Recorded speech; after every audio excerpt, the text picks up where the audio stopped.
عصمت فروشی، چند سوال۔ معلوم نہیں مرد نے سب سے پہلے کس جنس تجارت کی قیمت ادا کی، غالباً وہ عورت ہوگی، عورت کا جسم۔ عصمت فروشی کا ادارہ اتنا ہی پرانا ہے جتنا کہ خود انسانی سماج۔ یہ بازار کسی دور میں بھی سرد نہیں ہوا۔ عصمت فروشی کی اپنی ایک منطق بھی ہے۔ یہ دوسری بات کہ اخلاقیات کے فلسفی اسے تسلیم نہ کریں۔ اس منطق کی روح سے یہ بدنام عالم یا مشہور زمانہ پیشہ ایک جرأت مندانہ احتجاج ہے۔ جنسی احتجاج، سماج کی مفروضہ روایت و اقدار کے خلاف۔ اس منطق کو سقراط، افلاطون اور ارسطو نے نہیں، ان کی ماؤں، بہنوں اور بیٹیوں نے ایجاد کیا ہے۔ اپنے بزرگوں، شوہروں اور بیٹوں کی اخلاقی منطق کے جواب میں عورت کی اس مجتہدانہ ایجاد کو جس نے سب سے پہلے قبول کیا وہ مرد تھا، اور وہ بھی مرد ہی تھا جس نے سب سے زیادہ اس کی مخالفت کی۔ یہ مسئلہ اپنی تمام تر شدتوں کے ساتھ صدیوں سے موجود ہے، مگر آج اس کی پیچیدگیوں میں بہت اضافہ ہو گیا ہے۔ ہر اصلاح پسند حکومت کے سامنے یہ سوال رہا ہے کہ عصمت فروشی کے ادارے کو کس طرح ختم کیا جائے۔ ہماری حکومت بھی اس مسئلے پر سنجیدگی سے غور کر رہی ہے اور اس کا سدباب کرنا چاہتی ہے۔ ہم چاہتے ہیں کہ اس سوال سے متعلق کچھ وضاحتیں پیش کر کے اسے آسان بنانے اور حل کرنے کی کوشش کریں۔ ملک کے اہل رائے حضرات کو بھی اپنے طور پر مسئلے کو سمجھنے اور سلجھانے کی سعی کرنی چاہیے کہ یہ حکومت اور قوم کے ساتھ ایک تعاون ہوگا۔ عصمت فروشی کے سماجی، تہذیبی اور معاشی اسباب تو کچھ ایسے پیچیدہ نہیں ہیں۔ ظاہر ہے کہ خراب ماحول، غلط تربیت، ناواجب قیود، سماج کے بے جا ضابطے، غیر منصفانہ نظام، معیشت اور بعض دوسرے محرکات جنہوں نے عصمت فروشی کو ایک ادارے کی شکل اختیار کرنے پر مجبور کر دیا ہے۔ یقیناً یہ صورتحال کا صحیح مطالعہ ہے، مگر اسے مکمل اور جامع نہیں کہا جا سکتا۔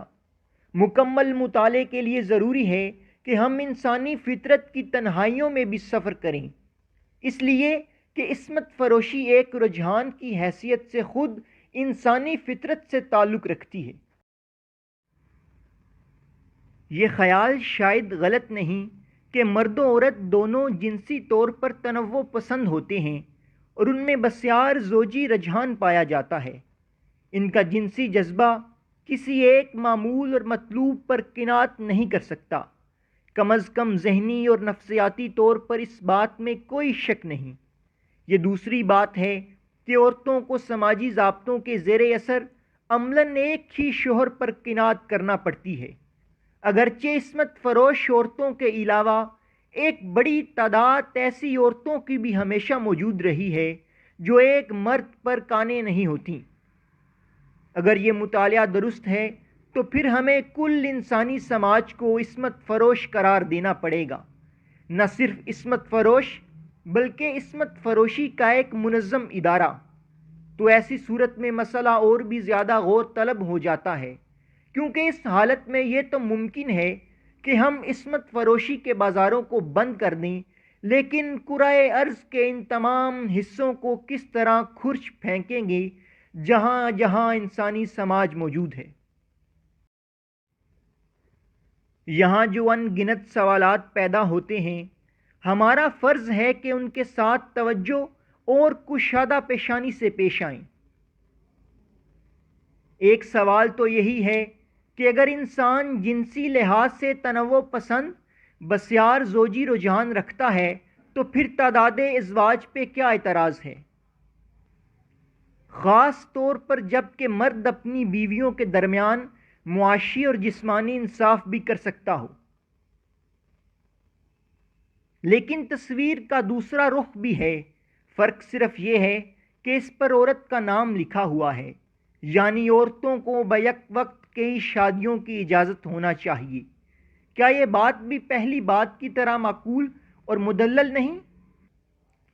بلکہ اس میں کچھ معاشی سہولتیں بھی ہیں، ورنہ ہمیں یہ ثابت کرنا چاہیے کہ صرف مرد ہی جنسی طور پر تنوع پسند ہوتے ہیں، عورت نہیں۔ لیکن کیا یہ بات ثابت ہو سکے گی؟ غالباً ہمارے لیے یہی مناسب ہے کہ ہم اس مسئلے کو اس کی صحیح ترین منطق اور معنویت کے ساتھ پیش کر دیں۔ دوسرا سوال یہ ہے کہ عصمت فروشی میں ازرو علم و عقل آخر کون سی خرابی ہے، اور یہ کہ عصمت کا سائنسی مفہوم کیا ہے، آیا کوئی مفہوم ہے بھی یا نہیں؟ اس بحث کا مقصد یہ ہے کہ ہم اور ہمارے سماجی مفکر عصمت فروشوں کے مقابل کوئی مضبوط اور طاقتور دلیل استعمال کرنے کے لیے تیار ہو سکیں۔ قدیم معاشروں میں جنسی محرکات اتنے طاقتور اور مؤثر نہیں تھے جتنے کہ آج ہیں۔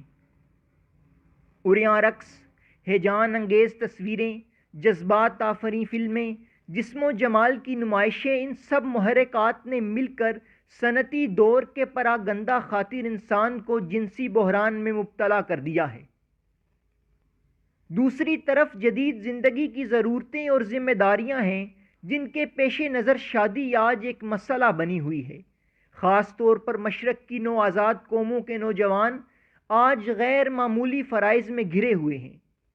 انہیں نئے عہد کی علمی، تہذیبی اور سائنسی معیار اور ماحول سے ہم آہنگ ہونے کے لیے شدید ترین محنت کرنا باقی ہے۔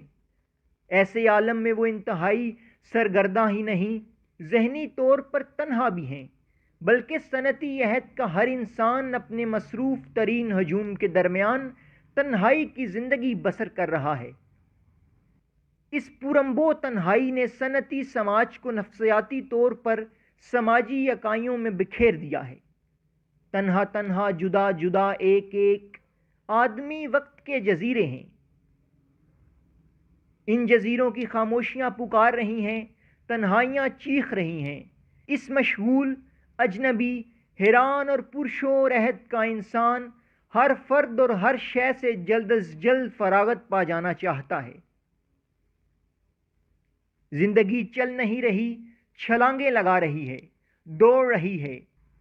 آج کسی نقطے پر ٹھہرنا ممکن نہیں، اس لیے نیا عہد روایات و اقدار سے آہستہ آہستہ کٹتا جا رہا ہے۔ اقدار و روایات کے لیے جس نفسیاتی توجہ، نظریاتی یقین اور مزاجی استقلال کی ضرورت ہے وہ اب بالکل ناپید ہے۔